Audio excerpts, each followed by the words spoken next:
अस्सलाम वालेकुम dear students, आप लोगों को मेरी आवाज़ बता रही है?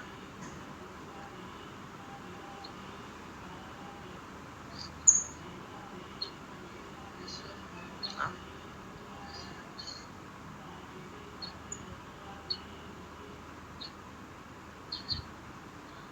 आ रही आवाज़?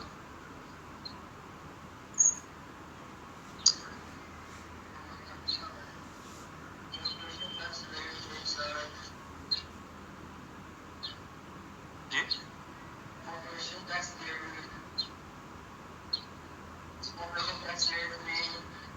हम्म, बस ताहिर साहब बड़ा ताहिर क्या कहना चाहते हैं? आपका सवाल ही से बड़ा आवाज़ आ रही है वैसे आप लोगों को? इसका यस आ गया सब लोग?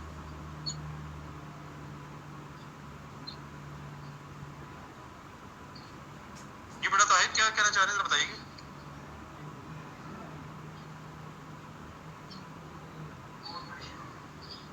कॉर्पोरेशन मींस बड़ा कंपनी को कहते हैं। कॉर्पोरेशन मींस बड़ा कंपनी को कहते हैं। अच्छा इस तरह कीजिएगा जरा, स्टेप वाइज चलिएगा। आप लोगों ने क्वेश्चन अटेम्प्ट किए? सबसे पहले तो ये बताएं क्वेश्चन नंबर 7 8। वैसे बड़ा टाइम ना करनी वेस्ट कीजिएगा। किए सबने? बताएं सबसे पहले मुकाई काम आ गया। ये आप इस तरह करें, क्वेश्चन वाइज चलें जरा। क्वेश्चन नंबर 7 की रिक्वायरमेंट क्या थी पढ़ के पता चलता है। नोट ऑफ टैक्सेशन बेटा वो किसको कहता है? नोट ऑफ टैक्सेशन वो जो हम एक टैक्स नहीं बना रहे होते इनकम स्टेटमेंट में, टैक्स की हेडिंग लिख के प्रॉफिट बिफोर टैक्स के बाद current tax expense, deferred tax expense. ये फाइनल कर लीजिएगा जरा बहस। Current tax expense, deferred tax expense. अगर कंपैरेटिव मांगा हुआ है 11 10, ठीक है, तो इसको कहता है note of taxation relating to current tax and deferred tax expense, giving appropriate disclosures including comparative figures। and अब ये किसको कहता है? ये क्या कहता है? reconciliation। पता है इसकी बात? आपको पता ही बात?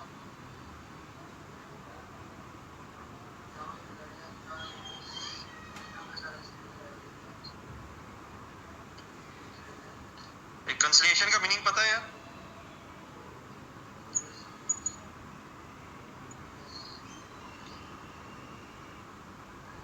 अब इस तरह कीजिएगा, मैं चंद बातें, बस मैंने आपको कल शायद एक आध बात बताई थी जो मेन इशू था इसका। कितने लोगों ने वैसे किया जरा मुझे पता चल जाए यार। जिन हजरात ने किया जरा बता दें। और अनफॉर्चुनेटली वही 5-7 लोग होते हैं यार। ना किया करें यार। ना किया करें का मतलब क्या है? सब किया करें यार। ना किया करें का मतलब ये है, मतलब डेफिनेटली देखिए, मैं ये नहीं कह रहा कि 100% हुआ ही नहीं। डेफिनेटली मैं कुछ चीजें अगर आपके साथ अभी डिस्कस कर लेता हूँ।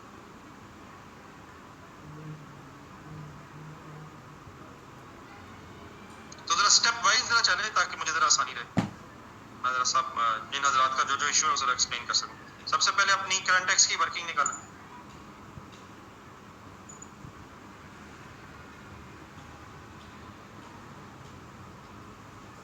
करंट टैक्स की वर्किंग,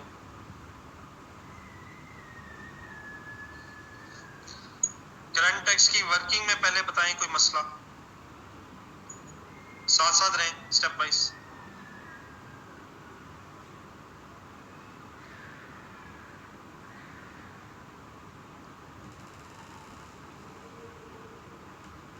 रिस्पॉन्ड बेटा, स्पीड अप हो जाओ।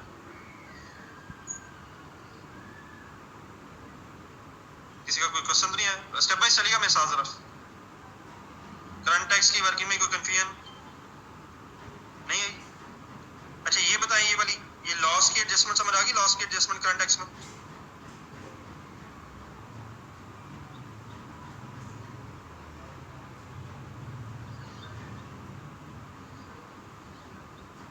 चले आगे चले। डेफर्ड टैक्स में कंसंट्रेट करें जरा। यहाँ एक शॉर्ट वर्किंग हुई भी, आपने डिटेल वर्किंग की होगी। बताएं फिक्स्ड एसेट में कोई मसला? फिक्स्ड एसेट्स कोई लेजर वगैरह बनाने पड़ने थे, बना लिए? डिस्पोजल भी थी शायद।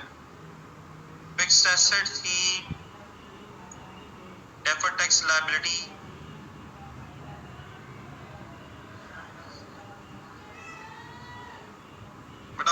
इमीडिएट रिस्पॉन्ड करते हैं यार इस पे, इसका क्या मतलब है यार 2 पॉइंट डन, किस चीज का 2 पॉइंट डन, इतना लेट आपका आंसर आता है यार जी। I was talking about deferred tax में फिक्स्ड एसेट्स समझ आ गया, फिक्स्ड एसेट्स।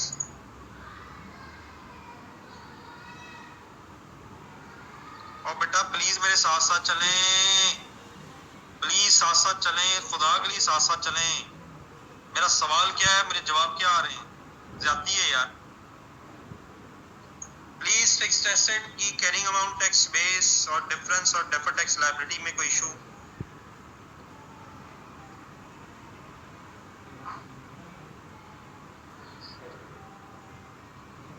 नो। अलाउंस का लेजर देख ले एक नजर। जी क्या था? नहीं नहीं इजी इजी नहीं था, मेरी एक दो बातें जरूर सुननी सही है तो इजी ठीक है, लेकिन 12 एक दो बातें सुना। 9 और 10 का जरा लेजर कैसे बनना था? Brought down 9 expense 7 return of 4 9 7 16 और 4 12 ओपनिंग 12 एक्सपेंस 5 रिटर्न ऑफ 3 17 और 3। ये लेजर बन गया था सबसे।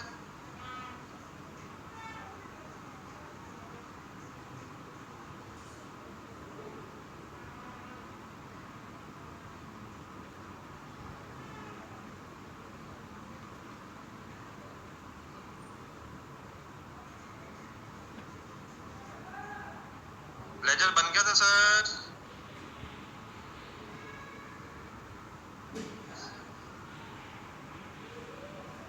चलो बेटा ये अलाउंस ना मैं थोड़ा एक दो बातें जरा और भी एक्सप्लेन करके बात खत्म करता हूँ। अलाउंस की बात मेरे साथ जरा फाइनल करना है।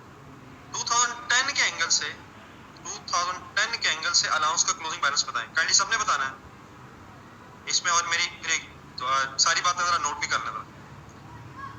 ये अलाउंस का बैलेंस 2010 के एंड पे बैलेंस शीट में कितना आएगा?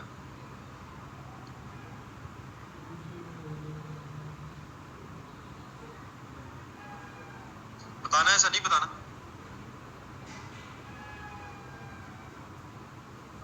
12।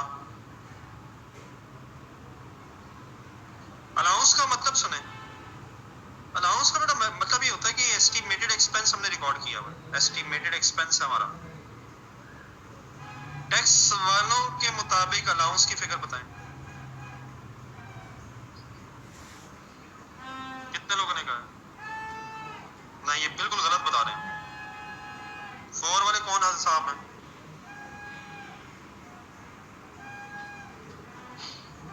बस एक ही है। ये बड़ा फरहान साहब, क्या टैक्स वाले अलाउंस बनाते हैं?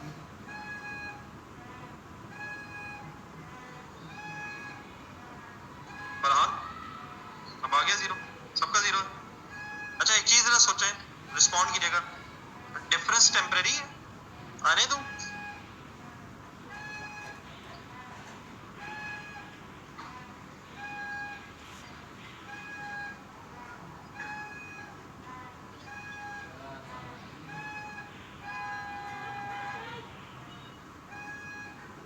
अच्छा मेरे से आप जरा सुन लीजिएगा, ठीक है? आपने ये सिखाया, ठीक है। कॉन्सेप्ट क्या है? एस्टिमेटेड बेसिस पे हमने रिकॉर्ड किया है और टैक्स वाले एक्चुअल बेसिस पे अलाउ कर देंगे, तो डिफरेंस खत्म हो जाएगा इंशाल्लाह। एक अगली बात सुने जरा, बताएं फ्यूचर में टैक्स ज्यादा देना पड़ेगा इस डिफरेंस पे या कम देना पड़ेगा फ्यूचर में? टीटीडी है, डीटीडी है?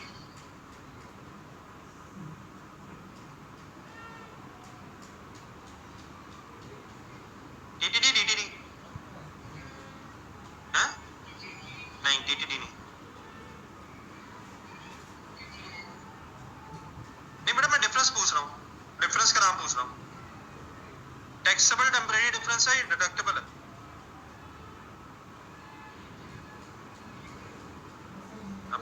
अब सबका डीटीडी है। डीटीडी डी क्यों है? फ्यूचर में इस एक्सपेंस ने अलाउ होना है, टैक्स में अलाउ होना है, टैक्सेबल प्रॉफिट्स कम हो जाएंगे, टैक्स सेविंग हो जाएगी, डेफर्ड टैक्स एसेट बनेगा रेट से मल्टीप्लाई होकर के। अच्छा एक चीज ना अब आपने जरा गौर से सुननी मेरी, वो 4 पॉइंट्स एक हमने पढ़े थे जिसमें जरा वो जरा एक शॉर्ट सी समरी थी कि कैरिंग अमाउंट कम ज्यादा हो जाए एसेट लायबिलिटी की। तो बेटा ये जो अलाउंस है ना, इसको कैसे सोचना है ये जरा ध्यान से सुनिएगा, ये उस तरफ से दूसरा भी क्लियर होना चाहिए, उस रट्टे के एंगल से भी ये बात क्लियर होनी चाहिए। एक आपसे सवाल है, सोच के बताइएगा उसका जवाब। क्या अलाउंस कोई लायबिलिटी है? रिस्पॉन्ड करें जरा, क्या अलाउंस कोई लायबिलिटी है?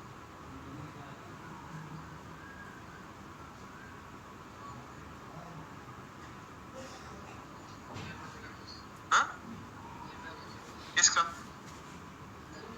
बेटा समीउल्लाह अलाउंस कोई लायबिलिटी है यार? क्या अलाउंस लायबिलिटीज में लिखा होता है या डेटर में से लेस किया होता है यार?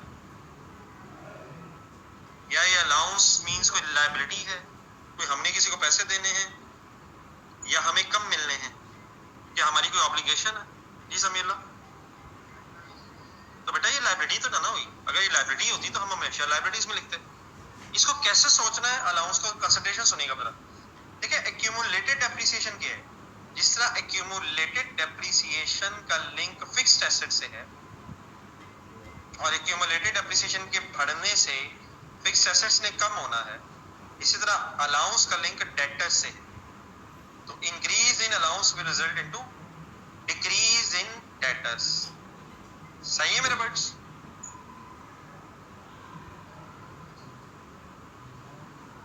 मेरे वर्ड्स ओके हैं?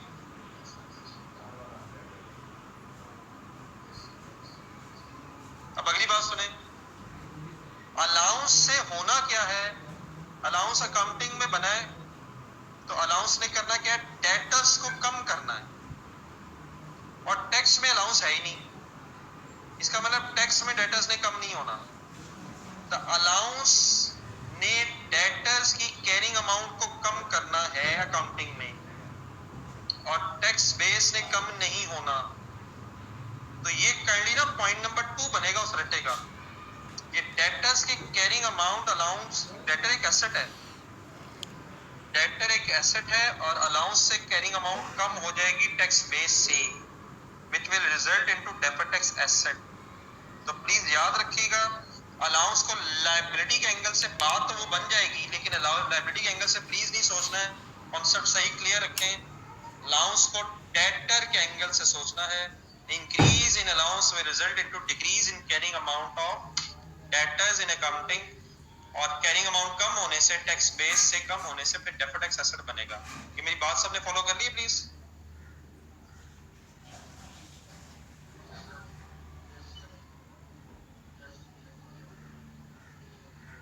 अब बिल्कुल इसी तरह बेटा इस 12 पे फिर आप रेट जब मल्टीप्लाई करेंगे, रेट का इशू नहीं था सवाल में, तो 4.90 आई थिंक, सॉरी 4.2 10 में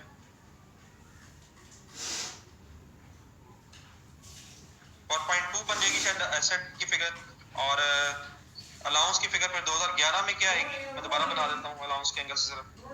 अलाउंस की कैरिंग अमाउंट पे 14 होगी, टैक्स पे 0 होगी, 14 के डिफरेंस में भी डिडक्टेबल टेम्परेरी डिफरेंस है, 14 का डेफर्ड टैक्स एसेट बन जाएगा, इनटू 0.35 रेट है 4.9। तो अब अलाउंस के एंगल से जो मेरे से सवालात बच्चे पूछ रहे थे, फाइनल अभी यार अलाउंस का डेफर्ड टैक्स ओके है?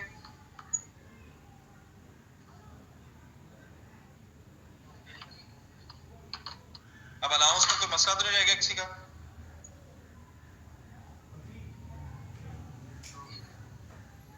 अब आहिस्ता से चलते जाएं। अकॉर्डिंग टू क्वेश्चन ये डेफर्ड टैक्स एसेट लायबिलिटी का लेजर बना लिया सबने? ये जो मैंने एक लेजर सर्कल में लगाया है,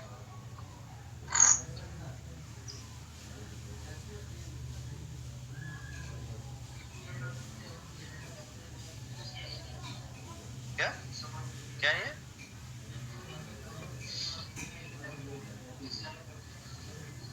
किसकी 21.35 बड़ा बैलेंसिंग फिगर आई है,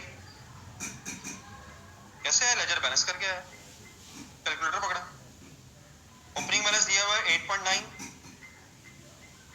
लायबिलिटी का क्वेश्चन में, पहले मैं क्वेश्चन के एंगल से बात कर रहा हूँ अभी, और 2.45 आया एसेट, क्लोजिंग एसेट, तो बेटा लेजर बैलेंस हुआ 18.9 लिखें। कौन सा भैया? इमरान, ये इमरान सही साहब, बेटा ये जरा लेजर बैलेंस करें। ओपनिंग बैलेंस एसेट लायबिलिटी है, क्लोजिंग बैलेंस एसेट है, बस ये लिखना था, बाकी ये बैलेंसिंग फिगर है 21.35। जी इमरान साहब,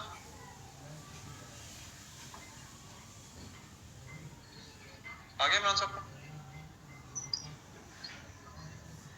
देन एक काम आगे पहले कर दें, पहले एक काम बता दें आप, अकॉर्डिंग टू क्वेश्चन जो ये फिगर्स आई हैं, ये समझ आ गई ये फिगर्स कैसे बनी है सारी, टेक्स्ट के नोट में फिगर्स कैसे आई हैं?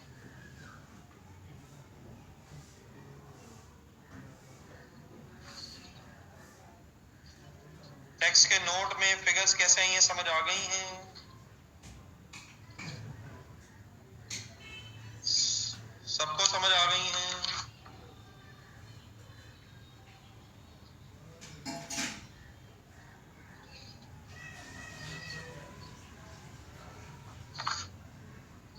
देन आएगा बेटा एक आखिरी चीज मेरे से जरा सुन लें, सबने यस कर दी? देन बेटा ये बस मैंने आपको सिर्फ ये समझाना था, ये बल्कि मैंने आपको कल बताया भी था, ये 10 की ना रिकंसिलिएशन नहीं सही बन सकी।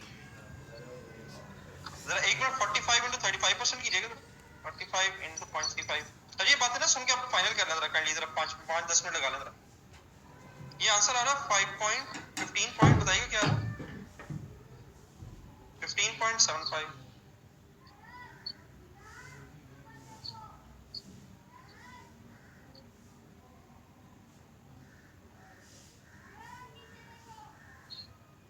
ये पेन जरा वो कह रहा है कि पेन की बैटरी खत्म हो रही है, जरा मैसेज आया तो जरा ढूंढिएगा। ये बेटा 15.75 एक्सपेंस आया है, जो किससे मैच होना चाहिए था? इससे मैच होना चाहिए था। तो ये मैंने आपको बताया था, ये शायद क्वेश्चन नंबर 2 में भी बात हुई थी एक दफा। तो ये बेटा फिर किसने वर्किंग की है, इसका ओपनिंग सही निकालने की कोशिश की है,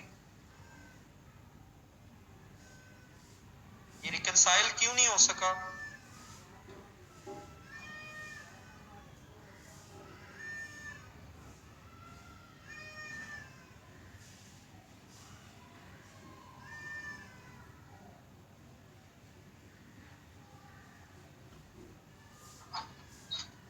ये जरा देखिएगा बच्चों का कोई रिस्पॉन्स।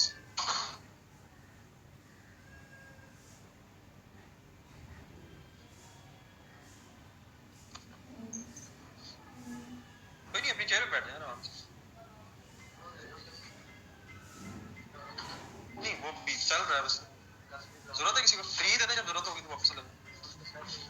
अच्छा सॉरी बेटा, एक सेकंड, जरा वो पेन का जरा एक इशू है, तो जरा एक मिनट जरा आपसे मैं दोबारा बात, जस्ट 1 मिनट।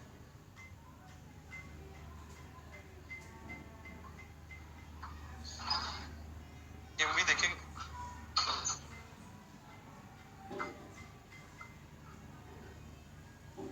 किसी ने ये रिवाइज्ड वर्किंग ऑफ 18.9 मिलियन की है?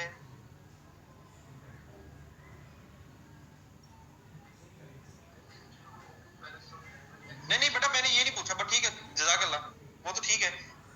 ये फिर किसी ने करेक्ट वर्किंग करने की कोशिश की है 31 दिसंबर 9 पे? कितने लोगों ने बताया जी? यस,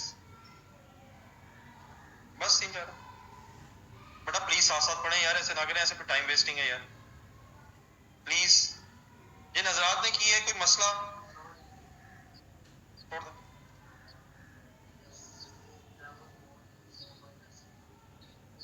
असल में हमें क्वेश्चन में दी हुई थी ओपनिंग लायबिलिटी, लेकिन वो बनती है फिगर ओपनिंग एसेट की। अच्छा एक नजर मैं चाहूंगा जरा, हम 1 मिनट जरा आगे रिवाइज कर लें।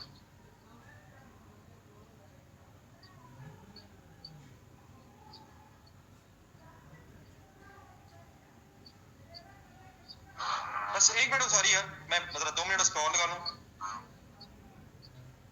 शायद। जिन हजरात ने नहीं किया हुआ वो कुछ इंटरेस्टेड हो जाए यार,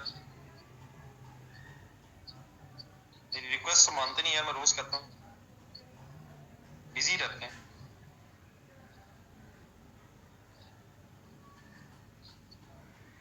कि बेटा ये क्वेश्चन में 18.9 मिलियन एक दिया हुआ था। देखिए once again I must repeat question, बेटा अगर एक फिगर दी हो ना और उसके बारे में अगर कोई इंफॉर्मेशन नहीं है तो यू मस्ट अज्यूम कि वो सही है। हम ये बातें सिर्फ इसलिए कर रहे हैं कि आप जरा अपने आप को कॉन्सेप्चुअली क्लियर कर लें। तो मैं एक वर्किंग करने लगा हूँ डेफर्ड टैक्स की एज ऑन,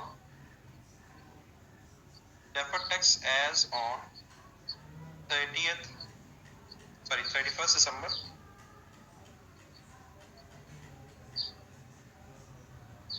31 दिसंबर। कंसंट्रेट करना अपने, एक दो चीजें हैं ऐसी जो शायद दोबारा सोच लेनी चाहिए। डिफरेंसेस बड़ा इसमें सिर्फ मेन दो ही थे। फिक्स्ड एसेट्स का एक इशू था, कैरिंग अमाउंट टैक्स बेस का।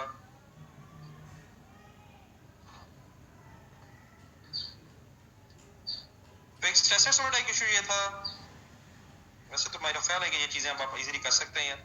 फिक्स्ड एसेट्स की एक 2010 की कैरिंग अमाउंट और टैक्स बेस दी हुई 2010 की, हमें चाहिए थी पिछले साल की। तो उसके लिए फिर एक छोटी सी वर्किंग करनी पड़नी थी।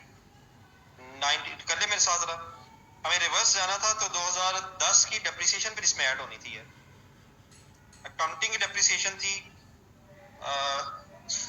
मेरा ख्याल है 10 नहीं 9 10 वाली 9 और 7 थी अकाउंटिंग और टैक्स में, 10 की। तो 95 प्लस 9 आई थिंक, और टैक्स बेस आ जाएगी 90 प्लस 7। अच्छा प्लस क्यों कर रहा हूँ, रिवर्स जा रहा हूँ, डेप्रिसिएशन ऐड बैक करके ओपनिंग निकालने की कोशिश कर रहा हूँ। और इस साल क्योंकि कोई डिस्पोजल नहीं है, डिस्पोजल 11 में थी, ठीक है, तो सिंपली यहाँ हो गया 104 कैरिंग अमाउंट और 97 कैरिंग अमाउंट। जिन्होंने नहीं भी किया था समझ आ गया, रिस्पॉन्ड कर दीजिएगा सब लोग जरा।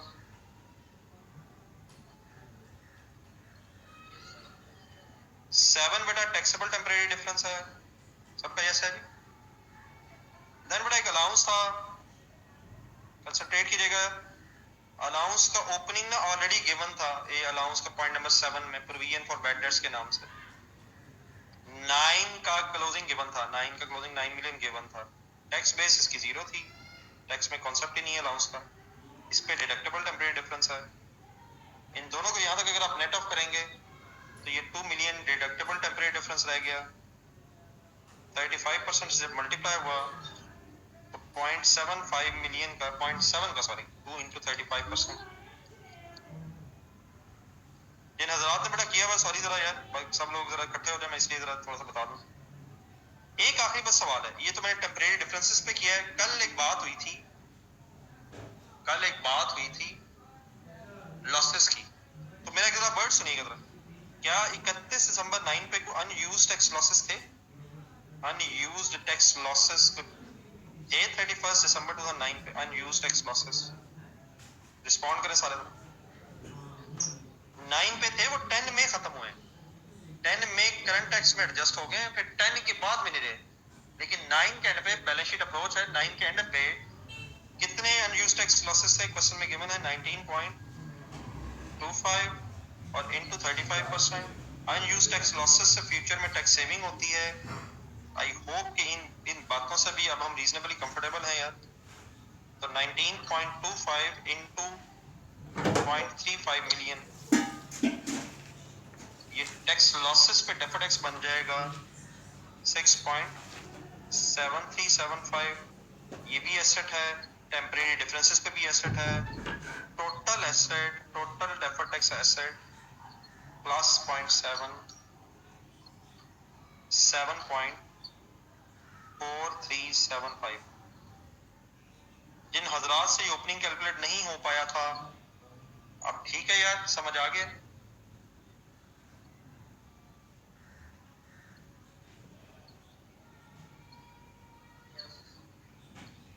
का कोई सवाल अब इसमें?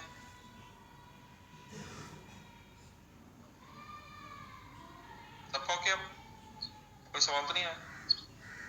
देन बेटा फिर इसका अगर ये करेक्ट लिया जाए 18.9 की जगह अगर ये लिया जाए तो बाकी बेटा वर्किंग सारी हुई भी है, तो आप लोग फिर जरूर चेक कीजिएगा बिकॉज रिकंसाइल भी हैं, कोई इशू नहीं है। तो 2010 की रिकंसिलिएशन इस सवाल में इसलिए नहीं बन सकी क्योंकि ओपनिंग फिगर 18.9 मिलियन लाइब्रेरी दी हुई थी इनफैक्ट, लेकिन वो 7.4375 इस डाटा के मुताबिक एसेट बनता है। ठीक है, अब इस क्वेश्चन नंबर 7 में कोई और मसला तो नहीं है? क्वेश्चन नंबर 7 में कोई और इशू तो नहीं है? सबका 9 आ गए? कितने 9 आ गए? कोई 5-7 लगे होंगे, 6 हो गए। बेटा ज्यादती कर रहे हैं यार, क्यों नहीं पढ़ रहे? मैंने बिकॉज में पूछा था, आपसे पूछ लेता हूँ यार, क्या वजह है ना पढ़ने की? अब तो माशाल्लाह आप घरों में भी होते हैं यार, अब तो हॉस्टल्स का भी टेंशन नहीं है, अल्लाह का शुक्र है घर में है, अपने कंफर्ट में है यार, क्यों नहीं पढ़ते यार? अब क्या हिंड्रेंस है यार? जल्दी रिस्पॉन्ड करें, क्या वजह है? कोई लॉजिकल वजह? और कोई वजह नहीं? एक ने कहा, ये रिस्पॉन्स भी एक ने दिए।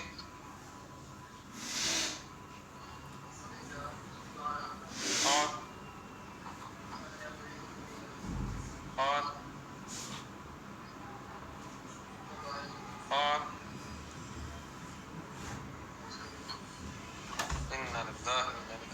और कौन से रमजान के बाद? इधर नाम बताइएगा साहब का है? हारिस, ये बेटा किस रमजान के बाद यार?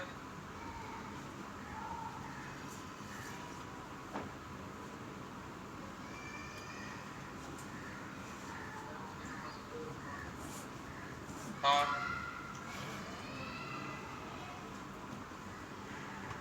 चलो मेरे ख्याल मैं टाइम ऐसे ही वेस्ट कर रहा हूँ आप लोगों को। आइएगा बेटा क्वेश्चन नंबर 8 पे, इसकी चंद गुजारिशात में से, बल्कि मेरे ख्याल इसको भी पहले उसी तरह ले लें।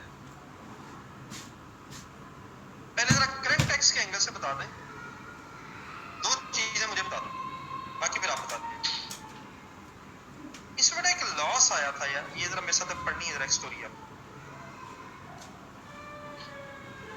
काउंटिंग लॉस था, टैक्स गेन था, पता है इसका करंट टैक्स में क्या किया? सबने बताना है।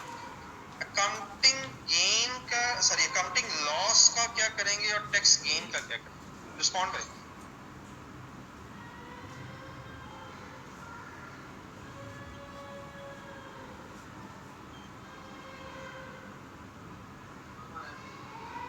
और बेटा दोनों बताएं, दोनों ऐड, दोनों बताना है। और और और और और लेस ऐड, लेस ऐड किसने कर?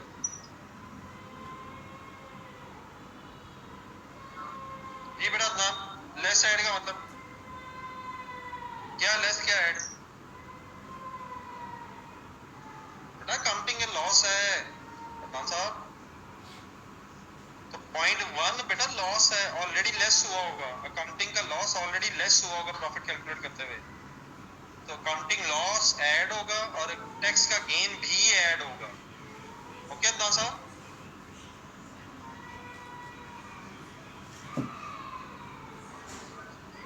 बाकी सब ओके? बाकी सब ओके? तो ओके, बाकी सब नहीं है क्या? एक दफा दोबारा रिस्पॉन्ड कर दें। ओके, ये वाला पॉइंट समझ आ गया था?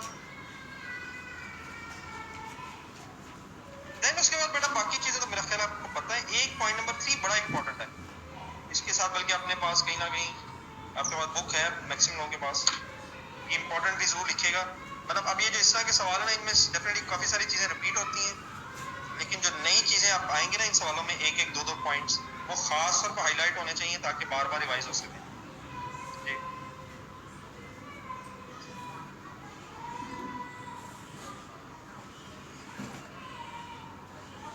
और बेटा एडिशन अकाउंटिंग में भी हुई है, टैक्स में भी हुई है।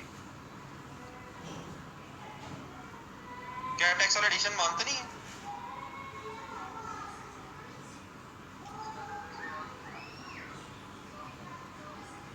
और सर जी छोड़ देना खुदा के लिए, तो आपको पता नहीं बेटा आगे जाने की क्या टेंशन है यार, ये पता नहीं क्या हो रहा है यार। मैं करंट टैक्स की बात कर रहा हूँ, डिटेल शुरू हो गया, कौन सा भाई निशान आप जाती है यार, एक ही बात बार बार रिपीट कर रहा हूँ यार।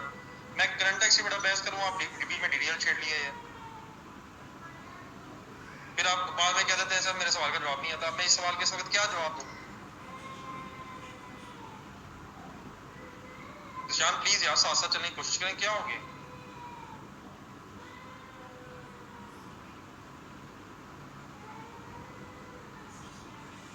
ये बेटा पॉइंट नंबर 3 की बात हो रही थी। बेटा वो कहता है during the year 0.45 million was spent on advertisement and treated as an expense. Once again पहले करंट टैक्स, पहले जस्ट करंट टैक्स हमने एक्सपेंस बनाया as per tax rules, tax treatment given है। Such expense is allowed over 3 years on straight line basis. उन्होंने, अगर हम गौर से statement को पढ़े, मेरे सेंटेंस सुने, क्या टैक्स वालों ने, मैं इस लाइन को पढ़ के कह सकता हूँ, सॉर्ट ऑफ पहले एसेट बनाया और अब वो उस एसेट को 3 सालों में एक्सपेंस बनाना चाहते हैं।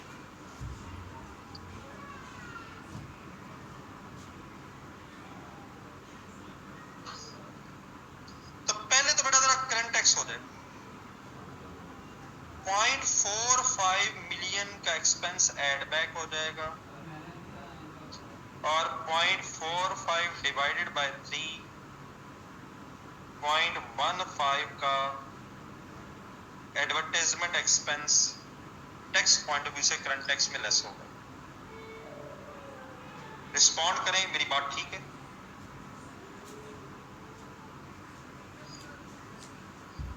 यकीनन in other words 0.3 million add back हो जाएगा नेट करके, लेकिन वैसे मेरी सजेशन यही है कि आप अलग-अलग ही समझें। 0.45 ऐड हो जाएगा, 0.15 लेस हो जाएगा, ये बात ठीक है यहाँ तक?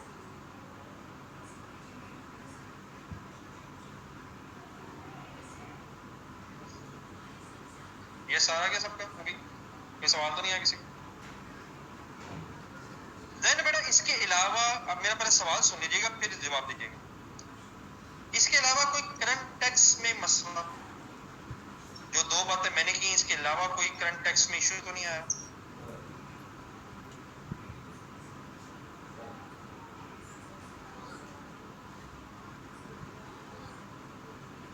वही 2-4, अब तो आपको नाम भी याद होंगे इन बेचारों के जो रिस्पॉन्ड करते हैं ज्यादा है। अब आइएगा जिशान साहब, आप जो आप बात कर रहे थे, आप बेटा जो बात कर रहे थे ना, वो इस सवाल में जरूरत नहीं है। और से मेरी बात सुनिएगा, आपसे बेटा उसने सिर्फ क्लोजिंग लायबिलिटी मांगी है, बड़े गौर से। उसने आपसे डेफर्ड टैक्स एक्सपेंस मांगा ही नहीं है। तो आपके पास अगर ओपनिंग लायबिलिटी सवाल में नहीं है तो वो यकीनन कैलकुलेट तो हो जाएगी, मैं बात भी कर लेता हूं, लेकिन जरूरत क्यों नहीं है? उसने मांगी नहीं है। इस वक्त रिक्वायरमेंट बी की स्टोरी बीच में ना मुझे शुरू कर दीजिएगा खुदा के लिए, वो भी मैं बात कर लेता हूं, लेकिन प्लीज सिर्फ अगर मैं इस रिक्वायरमेंट ए को पढ़ूं डेफर्ड टैक्स के एंगल से, तो उसने डेफर्ड टैक्स एक्सपेंस मांगा ही नहीं है। उसने सिर्फ क्या मांगा है? सिर्फ क्या मांगा है? जी जिशान साहब आप फाइनली बताएं, और बाकी बच्चे भी प्लीज रिस्पॉन्ड करें।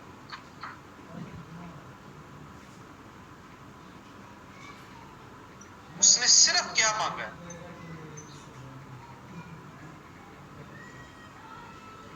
क्लोजिंग बैलेंस मांगा। सब ये कह रहे जी क्लोजिंग बैलेंस डीटीएल। हाँ जी, तो बेटा क्लोजिंग तो अगर हम कंपैरिजन करेंगे कैरिंग अमाउंट और टैक्स बेसिस का, तो इंशाल्लाह हमें क्लोजिंग बैलेंस मिल जाएगा। हाँ, अगर वो एक्सपेंस मांगता तो हमें फिर ओपनिंग चाहिए होता, क्योंकि ये फर्स्ट ईयर नहीं है, ओपनिंग बैलेंसेस में आ रहे हैं। तो एक्सपेंस अगर चाहिए होता तो फिर हम ओपनिंग बैलेंस कैलकुलेट कर लेंगे, अगर सवाल में नहीं है तो। ये भी याद रखें, अगर ओपनिंग नहीं दिया हुआ तो हम सवालों में कैलकुलेट कर रहे हैं बेटा, प्लीज। ओके ज़िशान, फाइनल है मेरी बात? आपने जो सवाल किया था ओके एड्रेस्ड है ज़िशान? है?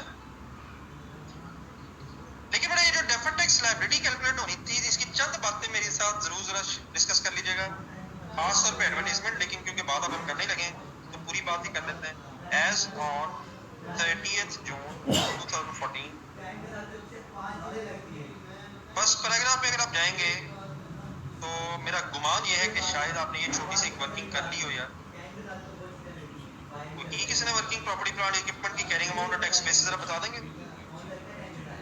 मेरा ख्याल है कि कैरिंग अमाउंट तो गिवन है, क्लोजिंग कैरिंग अमाउंट तो गिवन है, क्लोजिंग कैरिंग अमाउंट तो मुझे लग रहा है गिवन है। आपका क्या ओपिनियन है? 24.5 मिलियन गिवन है।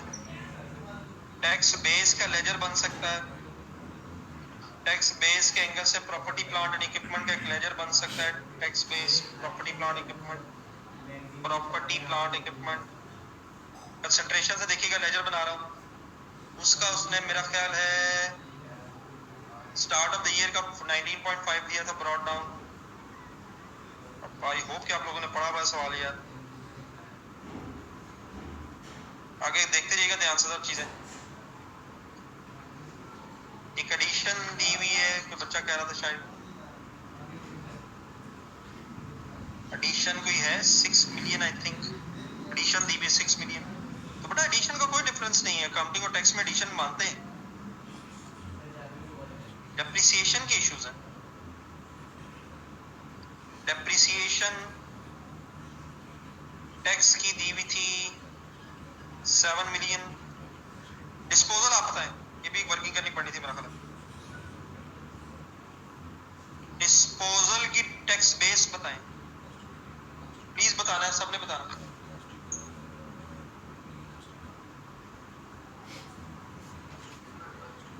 कितने लोगों ने बताया?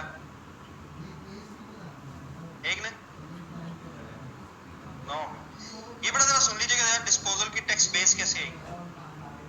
देखिए छोटी सी वर्किंग करनी पड़नी थी, कैरिंग अमाउंट है 3.5 और लॉस हुआ है बेच के, तो यहां से पता चलेगा कैश आया है 3.4 मिलियन। ध्यान से देखिएगा, लॉस हुआ है बेच के, पैसे कम आए हैं, कम आए होंगे तो लॉस है। कैरिंग अमाउंट दी हुई है 3.5 मिलियन, बेचने पे लॉस हुआ तो कैश कम आया होगा। लेकिन आगे अगर आप चलेंगे तो टैक्स में गेन हुआ है, तो 3.4 मिलियन अगर कैश है तो टैक्स बेस कितनी होगी कि अगर गेन 0.3 मिलियन हो गया? सोचा जा सकता है? टैक्स में गेन है, इसका मतलब 0.3 मिलियन ज्यादा मिला था, तो टैक्स के एंगल से सोचेंगे ना तो काइंडली 3.1 मिलियन टैक्स बेस बनेगी उस एसेट की जिसको बेचा है। ये फॉलो कर लिया प्लीज, बताइएगा 3.1 मिलियन समझ आता है?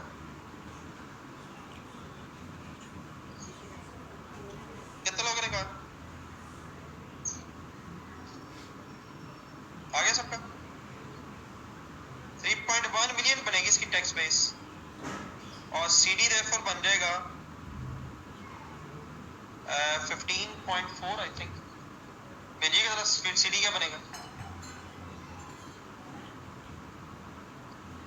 15.4, और 15.4 लिखने से डिफरेंस हो जाएगा 9.1, और मेरे ख्याल में आपका टाइम वेस्ट ना करूं, ये टीटीडी बन जाएगा, इसका लायबिलिटी बननी है।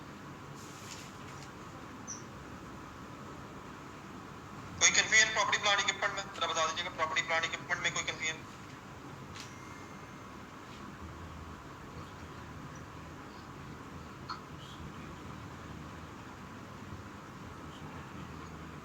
जी ग्रेजुटी पेएबल का क्लोजिंग बैलेंस आप बता दें, ये तो मेरा ख्याल हो गया होना यार। ग्रेजुटी पेएबल का क्लोजिंग बैलेंस, ओपनिंग दिया हुआ था, फर्दर प्रोविजन दी हुई है, पेमेंट दी हुई है, बताएं जिसका क्लोजिंग बैलेंस 4.75 आई थिंक। बताया किसने? टैक्स बेस बताएं इसकी क्या होती है? क्या ग्रेजुटी टैक्स वाले पेएबल बेसिस पे रिकॉर्ड करते हैं? 0। डिफरेंस आने दें क्योंकि टेम्पररी है। कौन सा टेम्पररी है? डिडक्टेबल टेम्पररी डिफरेंस है, लायबिलिटी है, ये एसेट बनना है, इस पे डेफर्ड टैक्स का एसेट बनना है। ओके, ग्रेजुटी रिस्पॉन्ड कर दें। ओके ओके ग्रेजुटी देख लें, अपनी स्क्रीन देख लें, मैंने फाइनल कर दी है। अच्छा बेटा, अब ये सारी डिस्कशन का मकसद जरा पॉइंट नंबर 3 ज्यादा था यार। That is a new thing in this question. सुनिएगा गौर से बेटा। हमने अकाउंटिंग में जरा मैं कुछ 2-3 सवालों के जवाब देने पड़ा। एडवर्टाइजमेंट को हमने बनाया एक्सपेंस और टैक्स वालों ने बनाया एसेट। बताइए सही कह रहा हूं गलत?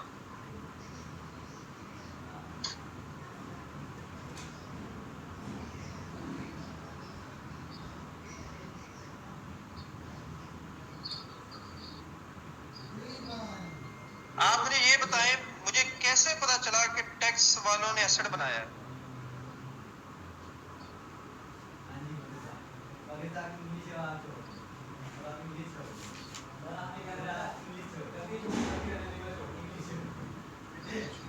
ठीक है, और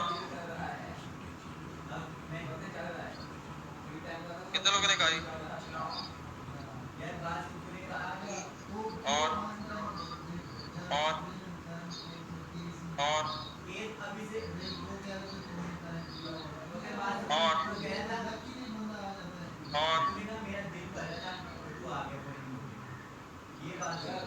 ठीक है, ये एक बात दोबारा फाइनली बता दें, क्या मेरे ये वर्ड्स क्लियर है कि एडवर्टाइजमेंट हमने एक्सपेंस बनाई है और टैक्स वालों ने एसेट बनाया है? मेरा सेंटेंस 100% क्लियर है? बट बेटा छोड़ दें, ये वाली बात छोड़ दें, मैंने एक छोटा सवाल पूछा, इसका जवाब दें यस नो में। सबका यस है? एकदम आया? अब बेटा गौर से सुनिएगा जरा। हमने अगर एक्सपेंस बनाया तो प्लीज रिमेंबर एसेट्स और लायबिलिटीज की बस कैरिंग अमाउंट होती है। तो अकाउंटिंग में तो कोई कैरिंग अमाउंट नहीं, क्योंकि हमने तो एक्सपेंस बना लिया इस साल। लेकिन आपसे रिक्वेस्ट ये है, आप बताएं टैक्स पॉइंट ऑफ व्यू से कोई एसेट की अमाउंट होगी? पेजे में कितनी होगी? कितने लोगों ने बताया? 0.3 कितने? काफी सारे हो गए माशाल्लाह। जी बेटा 0.3 इसलिए होगी क्योंकि 0.5 में से 0.5 में 0.45 में से 0.15 एक्सपेंस डेप्रिसिएशन बन गई, एक्सपेंस अलाउ हो गया, बाकी रह गया 0.3 अब एसेट। एक आपसे सवाल है, आगे बताएं, क्या डिफरेंस आने दो? क्या ये टेम्परेरी डिफरेंस है?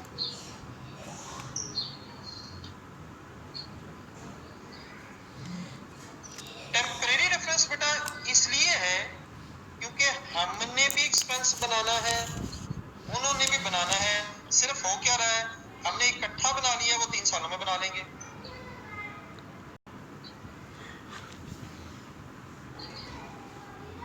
ओके, अब ये बताते हैं ये टीटीटी बनता है या डीटीडी?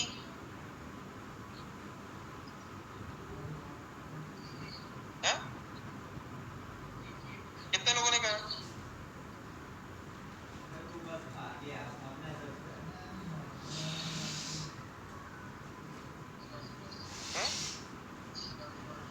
किसी ने टीटीडी तो नहीं कहा? किसने कहा?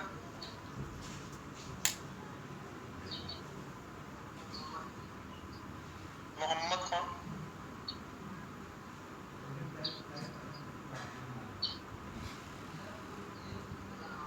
सिर्फ मोहम्मद आ रहा? ये बड़ा सिर्फ मोहम्मद साहब किसी का नाम है? 1024 समथिंग शायद आईडी भी है। बेटा जरा दोबारा कंसीडर करें, पीटीडी है या डीटीडी है? एसेट बनना है डेफर्ड टैक्स का या लायबिलिटी बननी? दोबारा सोचें, क्या ये अमाउंट फ्यूचर में अलाउ हो जानी है?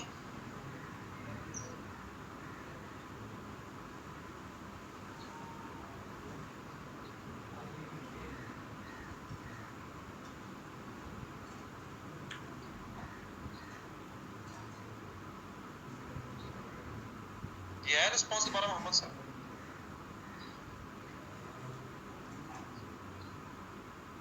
बेटा रिस्पॉन्ड किया करें ना, थोड़ा टाइम तक जरा फजूल ना वेस्ट हो यार।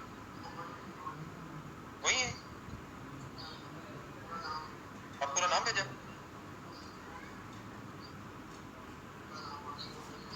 मोहम्मद उस्मान अशरफ साहब थे यार।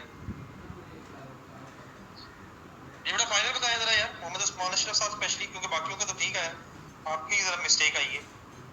टैक्सेबल है या डिडक्टेबल है उस्मान साहब?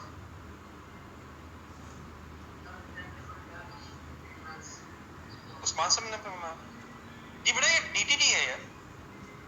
पहले लॉजिकली दोबारा सुनने, इस अमाउंट ने फ्यूचर में ना एक्सपेंस अलाउ होना है, जिससे टैक्सेबल प्रॉफिट्स कम हो जाएंगे और टैक्स सेव हो जाएगा। लेकिन एक काम आखिरी में जरा वो भी कर लें, बताएं रट्टे के एंगल से ये कौन सा पॉइंट है? पॉइंट 1 2 3 4 में से बताइए कौन सा है? सही बताइएगा, आपको पता है वो जो रट्टे वाले 4 पॉइंट्स हैं उनमें से कौन सा पॉइंट है ये? कितने लोगों ने कहा?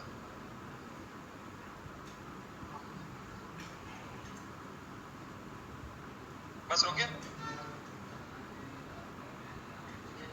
6 हो गए, सबने वही कहा। दूसरा ये बड़ा बिल्कुल सही है, ये एसेट की कैरिंग अमाउंट 0 है और टैक्स बेस ज्यादा है।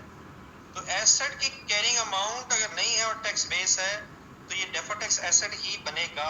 वैसे ये फाइनली बता दें, एडवर्टाइजमेंट वाली बात 100% समझ आ गई कैसे हुआ है करंट टैक्स और डेफर्ड टैक्स में?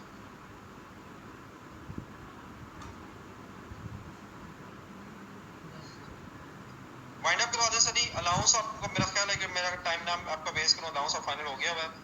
अलाउंस की क्लोजिंग फिगर आई होनी है, आपने कर लिया होना है, ये ओपनिंग दिया हुआ था 425, सॉरी 425 नहीं 4.25। ये अलाउंस का जरा कैरिंग अमाउंट बताइए सर, अलाउंस की 4.25 ही बताइए। 0 पॉइंट, हाँ 0 पॉइंट है सर, ठीक है। नहीं नहीं 0 पॉइंट ही बेटा, नहीं मेरा ख्याल है 0 पॉइंट सही है, जिन साहब ने 0 पॉइंट भेजा सही भेजा। ओपनिंग है 0.35, इसमें एक्सपेंस ऐड हुआ 0.175 और रिटर्न ऑफ लेस हुआ 0.1, एक मिनट 0.425 है। अलाउंस टैक्स पे 0 हो गई और 4.24 पर deferred tax deductible temporary difference पर। टैक्स लॉसेस इसमें है नहीं, टैक्स लॉसेस नहीं थे। ये कौन सा सवाल है?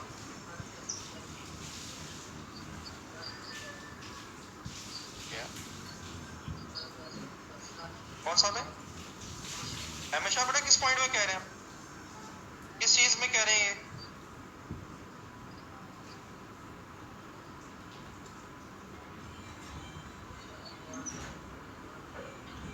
बेटा एडवर्टाइजमेंट एसेट है,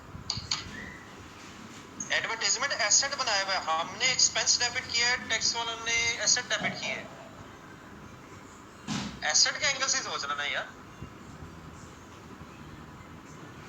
ये हमेशा सब बेटा 2 साल क्या एसेट रहता ना भी राइट ऑफ होना, या लायबिलिटी रहती राइट ऑफ होना? ये हमेशा सब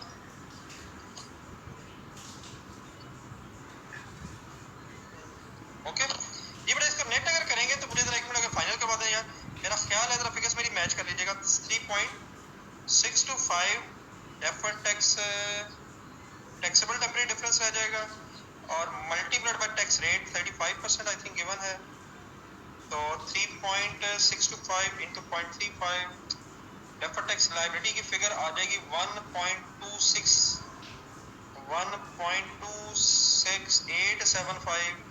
राउंड ऑफ अगर कर लिया वो भी ठीक है, हमने 627 कर लें या 269 कर लें। काइंडली डेफर्ड टैक्स लायबिलिटी के क्लोजिंग बैलेंस में कोई इशू बताएं।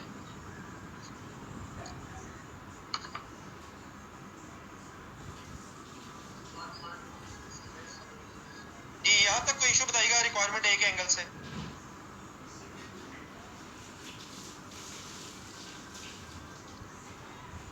ये बेटा निशान क्वेश्चन में ना सिर्फ ये लायबिलिटी रिक्वायर्ड थी यार, ये डेफर्ड टैक्स लायबिलिटी का क्लोजिंग आ गया है। जी जी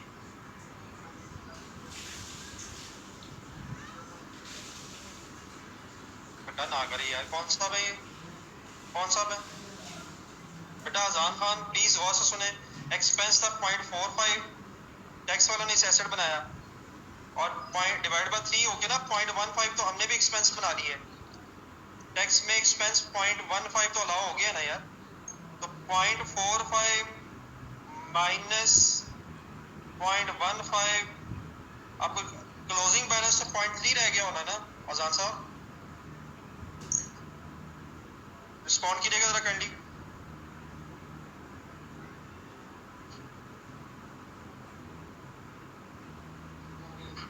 अजान साहब ये बेटा इसकी ना बी रिक्वायरमेंट जरूर करनी मेरे साथ, ये छोटा सा एक प्रॉब्लम मुझे महसूस हुआ है जिशान साहब की बात से, तो इसको बिल्कुल कंफ्यूज नहीं करना है, रिलैक्स होकर मेरी बात सुनिएगा। रिकंसिलिएशन स्टार्ट कहाँ से होती है? प्रॉफिट बिफोर टैक्स से। प्रॉफिट बिफोर टैक्स कितना गिवन है? 6500, टैक्स रेट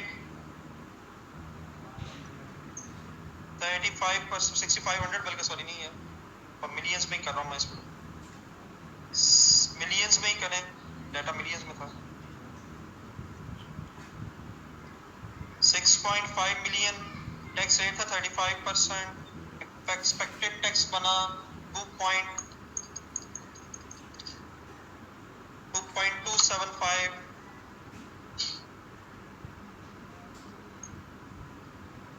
2.275 एक्सपेक्टेड टैक्स बन गया। अच्छा इसमें डिफरेंस ना सिर्फ एक परमानेंट था, एग्जाम्प्ट इनकम थी, मैं समेट दे रहा ये नहीं, परमानेंट डिफरेंस था 0.05 मिलियन की एक इनकम थी इंटू 35%, 0.05 इंटू 0.35, ये बना 0.0175, इनकम थी इसकी लेस हो गई टैक्स इफेक्ट, नेट बना 2.275 माइनस 0.0175, ये प्लीज सुनिए मेरी बातें, ये आंसर आया 2.275.5 आई थिंक 2.25 सॉरी 2.27 सॉरी 2.25 2.2575 बजा बच्चा ने ये पहले एक मिनट जरा ये बताइएगा, ये रिकंसिलिएशन यहाँ तक समझ आ गई? सही बनी है मैंने, सही बनाई मैंने?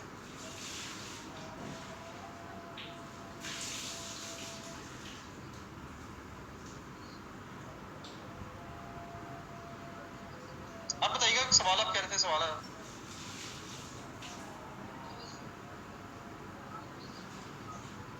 जी जी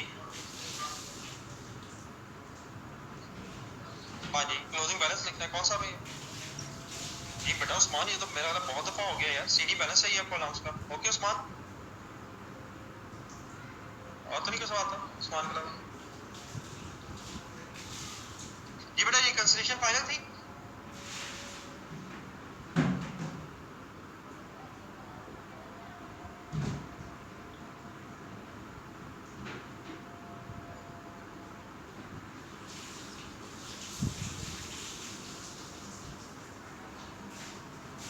अच्छा ठीक है, वो तो ठीक, बाकी सब ओके, सब ओके, यस ओके। अच्छा बेटा एक आखिरी स्टेप जरा मेरे से बहुत ध्यान से देखना है, जितनी ज्यादा कंसंट्रेशन हो सकती है वो जरा सुनिएगा जरा।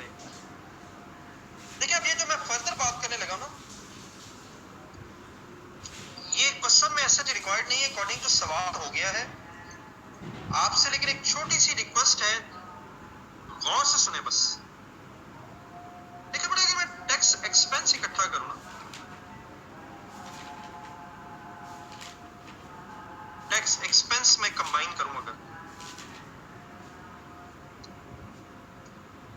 तो करंट टैक्स आया हमारा, करंट टैक्स हमारा आया था 1 पॉइंट पर वर्किंग की हमेशा,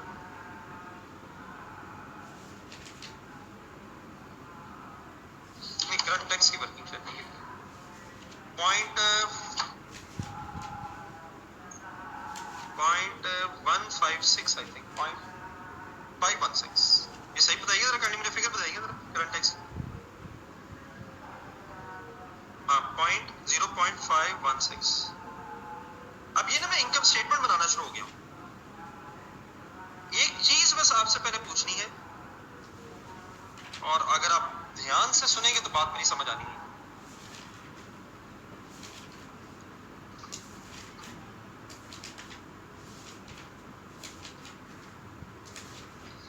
डेफर्ड टैक्स एक्सपेंस हमने कैलकुलेट कर लिया मैं आपके ख्याल में? बताएं।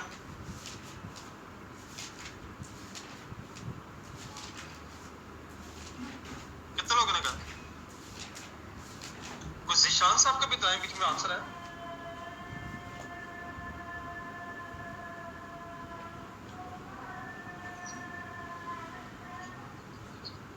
नहीं बेटा ओके नहीं, मेरे सवाल का जवाब बनेगा।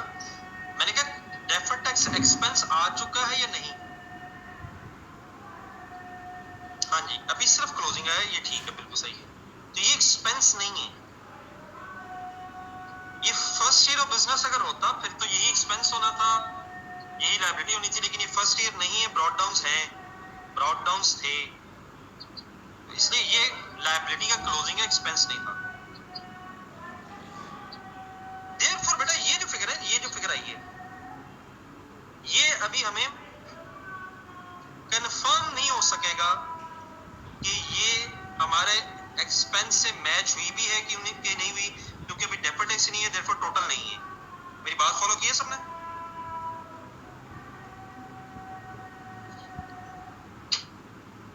ये यहां से मैच होती है, यहां से, तो ये फिगर क्यों नहीं अवेलेबल? क्योंकि डेफर्ड टैक्स एक्सपेंस नहीं है। बात समझाइए मेरी? कितने लोगों ने कहा? थोड़ा नहीं कहा। बात समझ आइए बेटा सबको?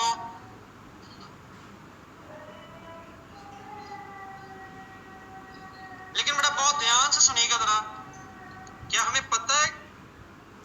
अच्छा वैसे अकॉर्डिंग टू सवाल ना, अब ये बात खत्म हो चुकी है, अकॉर्डिंग टू सवाल हमारा क्वेश्चन कंप्लीट हो चुका है, ये फिगर आ गई, हमने लॉजिकली कैलकुलेट की है, बस बात खत्म हुई, हमसे कोई एक्स्ट्रा वर्किंग नहीं मांगी भी। मैं जो बातें कर रहा हूं, अब ये एक दूसरा तरीका आपको कुछ बताने लगा हूं। क्या हमें बेटा ये कंफर्म है कि ये 2.2575 एक एक्सपेंस के तौर पे यहां फिगर आनी है?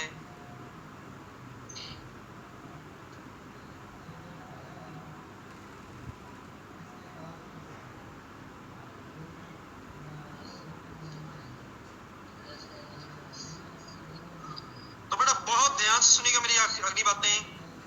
अगर आपको करंट टैक्स पता है और sum of current tax and deferred tax भी पता है, तो क्या आप मुझे बता सकते हैं कि यहां डेफर्ड टैक्स एक्सपेंस होना क्या चाहिए?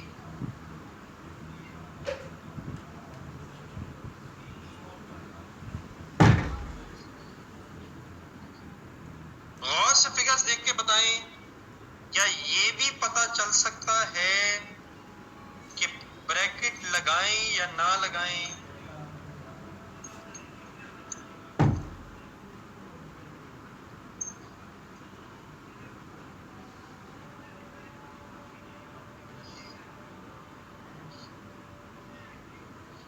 जी बताएं, विद ब्रैकेट या विदाउट ब्रैकेट? कितने लोगों ने कहा? 2 ने। बाकी ने क्यों नहीं कहा? काफी आ गए, अब 9 हो गए। एक अजीब सा सवाल सर, पढ़ाई फर्ज कफाया है या फर्ज ऐन है? जल्दी हो जाए, जल्दी रिस्पॉन्ड करें। पढ़ाई अपनी अपनी है या मोहल्ले में चंद लोग पढ़ लें, बल्कि पूरे पाकिस्तान में चंद लोग पढ़ लें तो हो जाएगी?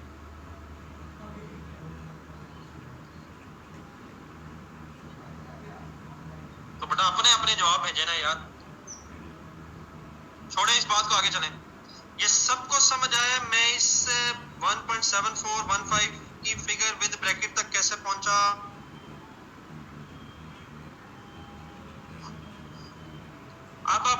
क्लैरिफिकेशन का लेवल और बढ़ा दें, क्या ये कंफर्म है कि डेफर्ड टैक्स एक्सपेंस डेबिट हुआ है?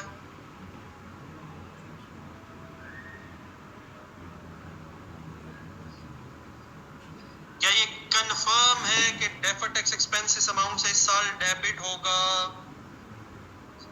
अगला स्टेप और ध्यान से जरा देखें,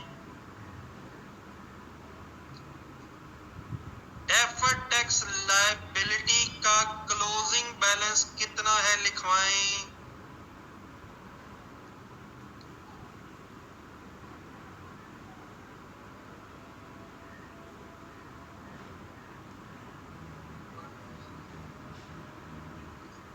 ठीक है बेटा, जरा मैंने जो हायर फिगर लिखी है वो लिख रहा हूँ 26875। ये सबको पता चल गया मैंने क्या लिखा है?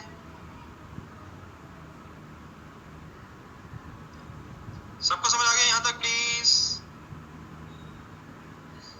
अब अगला स्टेप सुने गौर से, अगर ये एक्सपेंस डेबिट हुआ है तो बताएं लायबिलिटी भी डेबिट ही होगी।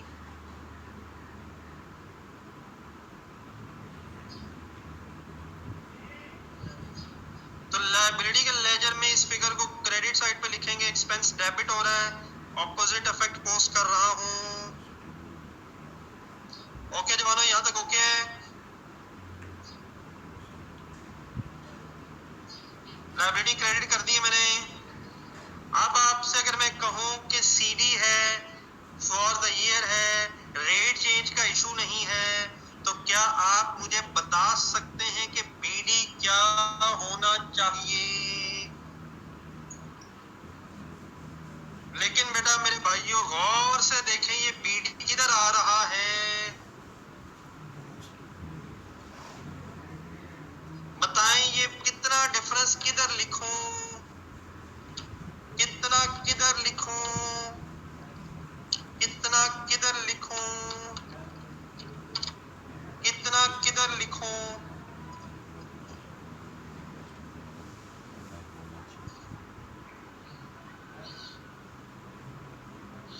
कितना किधर लिखूं? डेबिट साइड पे कितना बता रहे हैं बच्चों? 47275 के अलावा भी किसी ने भेजा है? अब ये बताइए ये क्या है? फिर ये क्या है? ये ओपनिंग लायबिलिटी आ गई। हाँ जी हाँ जी, इसका मतलब ये जो लेजर हमने बनाया है ये क्लोजिंग लायबिलिटी है और ओपनिंग एसेट है, तो ये कंबाइंड लेजर बना।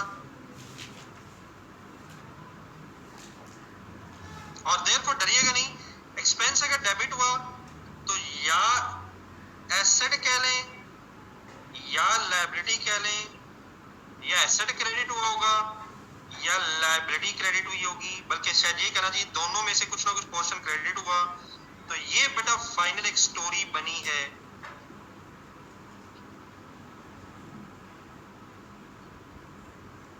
मेरे अलावा किसी को समझ आया ये क्या कर दिया मैंने आपके सामने?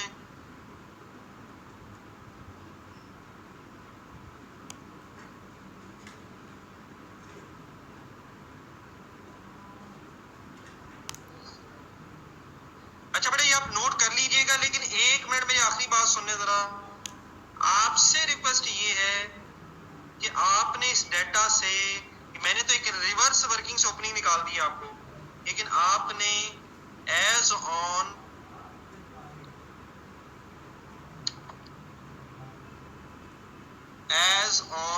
आई थिंक जस्ट मिनट मैं डेट लिखूं, 30th June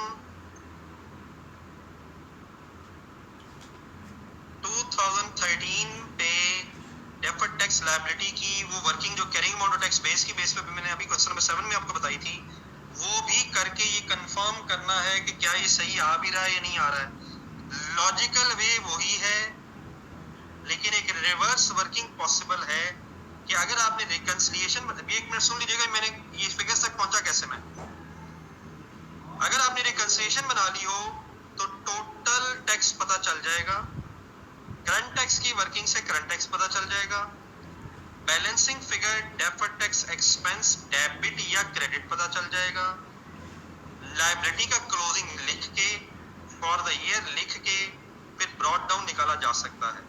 step 1 reconciliation, step 2 post total, step 3 compare with the current tax, step 4 take the difference of deferred tax expense or reversal whichever is the case, step 5 write the closing balance and write the closing balance and expense or reversal whichever is the case, and then balance the ledger to get the opening balance। पता नहीं मैंने क्या बोला और आपने क्या सुना है। आई होप कि मैंने सही बोला और आपने सही सुना। पहले रिस्पॉन्ड कर दें ओके है, और मैं फिर रुक रहा हूं, इसको नोट कर लें।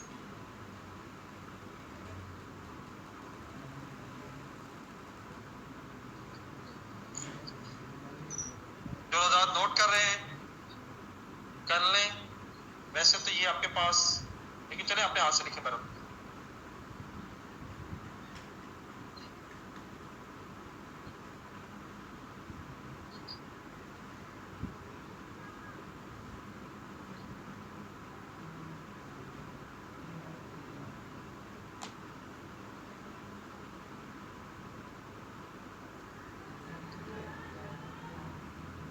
जब नोट कर लेंगे आप तो रिस्पॉन्ड कर दीजिएगा। टाइम अभी 15 मिनट है, कुछ और कर लेते हैं।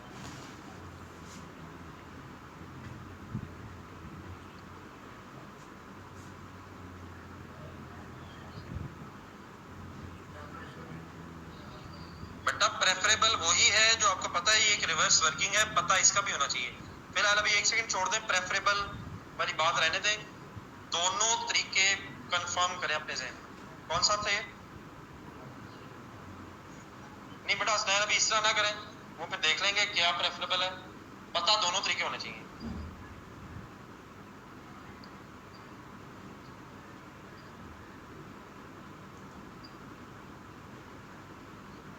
और कोई सवाल किसी का?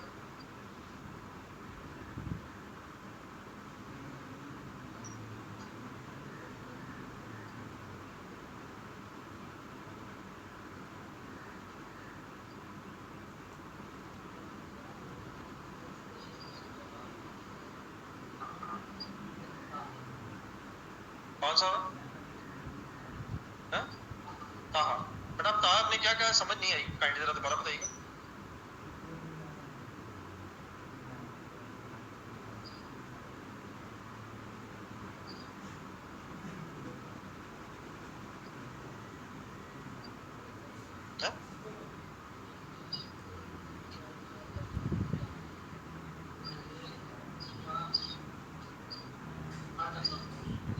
कौन सा बेटा? वैसे कितनी छुट्टियां की हैं ईमानदारी से बताइएगा। पहले कितने दिन आपने डेफर्ड टैक्स मिस किया, पहले ये बता। कितने दिन आपने सोचा मैं रिकॉर्डिंग देखूंगा और रिकॉर्डिंग नहीं देखी? तो बेटा ये क्या बात हो रही है साहब? बेटा नो ऐसा मैं 3-4 दिन हो गए बता रहा हूँ, हमेशा इकट्ठा बनेगा। ओके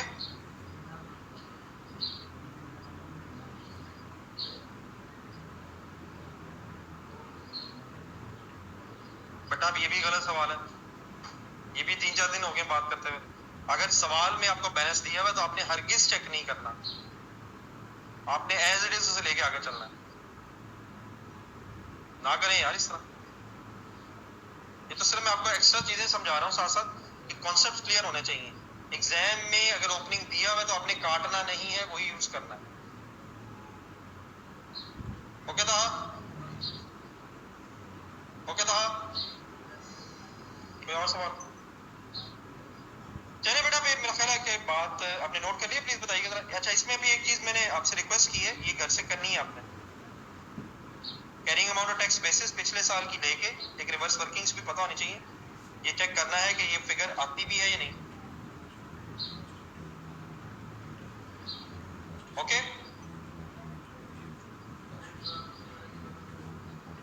क्या?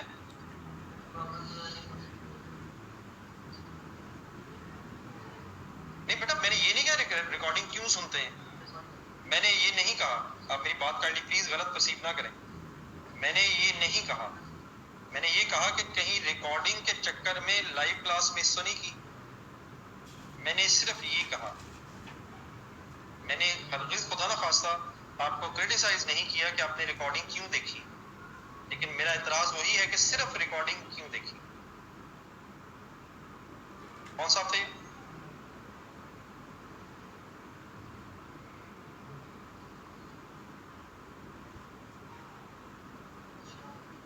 निशान साहब हैं? जी बहरहाल नोट कर लिया यार, थोड़े से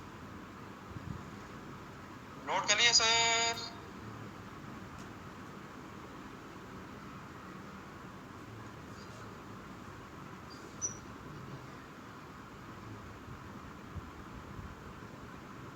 क्या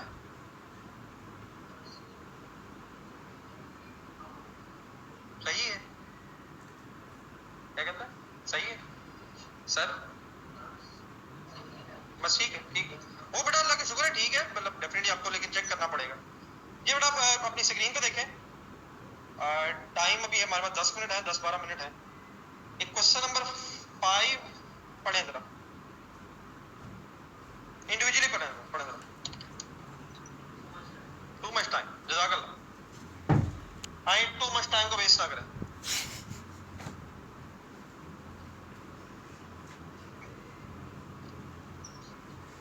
इंडिविजुअली सवाल पढ़ रहे हैं आप, मैं इसलिए खामोश हूँ कि आप सवाल पढ़ रहे हैं। रिक्वायरमेंट देखें, सवाल पढ़ें।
ये बेटा इसमें कोई नई चीज आपको नजर आई हुई है?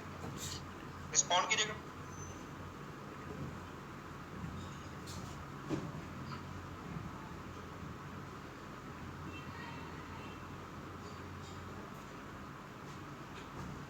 जी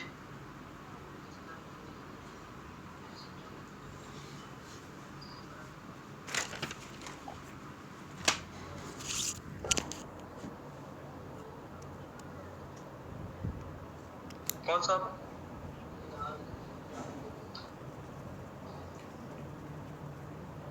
बिलाल साहब का नाम याद रखना, इनसे बात करते हैं।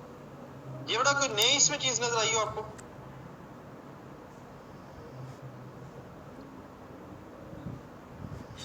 रिस्पॉन्ड नहीं बेटा, नई चीज तो नहीं है, रेट चेंज है। कौन सा? नहीं बेटा, वो नई चीज तो नहीं है। लॉसेस भी हैं, रेट चेंज भी है, बैड डेट्स भी हैं, डिस्पोजल भी है, कैपिटल गेन एग्जाम कम भी है, ग्रेजुटी भी है, बोरिंग कॉस्ट भी है, सब कुछ मिक्स है। नया तो शायद नहीं है। क्या ख्याल है अहमद शाह साहब? अहमद शाह साहब मिक्स है, बस आप ये कह सकते हैं। क्या ख्याल है अहमद शाह साहब?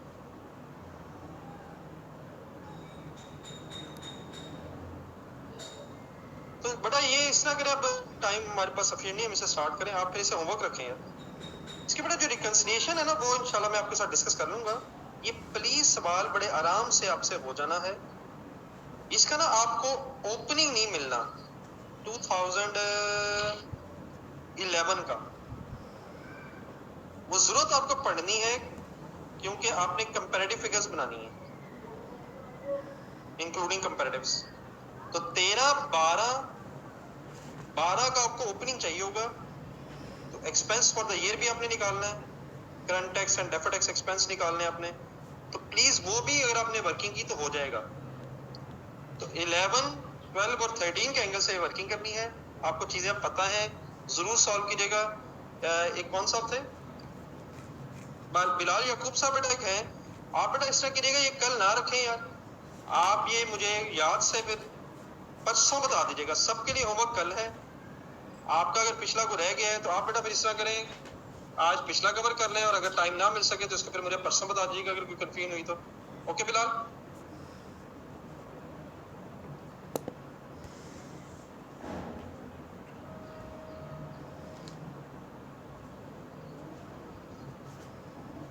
तो बिलाल साहब के अलावा सबको ये होमवर्क है, और बिलाल साहब को ये परसों होमवर्क है।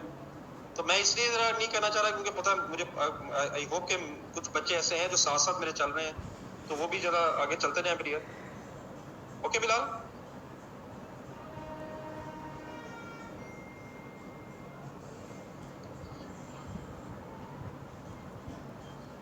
चलें जी, जज़ाकल्लाह बस फिर आज इतना काफ़ी है। इंशाल्लाह कल दोबारा मुलाकात होगी। Thanks a lot for coming यार। अपनी आजकल शदीद दुआओं में मुझे भी शामिल रखिएगा यार, कोई क्लास के दौरान ऊंच नीच हो जाए, कभी ऐसी जज्बा